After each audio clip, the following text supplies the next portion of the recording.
বিয়ে বাড়ির আসল মজাটা কিন্তু এখানেই। জামাই আসতে নাচতেই কিন্তু ঝড়ঝামটা শুরু হয়ে গেছে।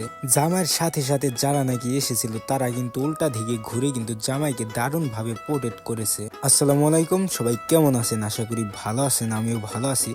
গেছিলাম বিয়ে খাওয়ার জন্য, বিয়ে খেতে যেয়ে দেখি জামাই আমাদের আগে চলে গেছে।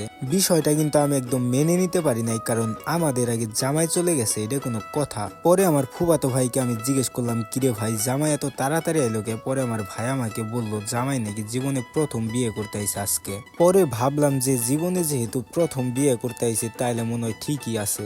এদিকে কিন্তু জামাই আসতে নাচতে কিন্তু ঝড়ঝামটা শুরু হয়ে গেছে। যে যেইভাবে পারতেছে জামাইরে কিন্তু আক্রমণ করতেছে। জামাই কিন্তু ওরকম ভাবে কোনো ক্ষতিগ্রস্ত হয় নাই, কারণ জামাইয়ের সাথে যারা যারা এসেছিল তারা কিন্তু দারুণ ভাবে জামাইকে প্রোটেক্ট করেছে। এদিকে 50 বছর ধরে ট্রেনিং করে আসা এক আপুকে আনা হয়েছে পাকিস্তান থেকে শুধু জামাইকে মিষ্টি খাওয়ানোর জন্য। 3-4 জনের জোরাজুরি করেও কিন্তু আপুটার হাত থেকে জামাইকে মিষ্টি খাওয়াতে পারে নাই। আর পারবে বা কিভাবে, কারণ ছোট হলেও তাকে পাকিস্তান থেকে নিয়ে আসা হয়েছে বিশাল একটা অ্যামাউন্ট দিয়ে। অবশেষে কিন্তু জামাই যুদ্ধের ময়দান থেকে বেঁচে ফিরেছে। সবাই ভালো থাকবেন, আল্লাহ হাফেজ।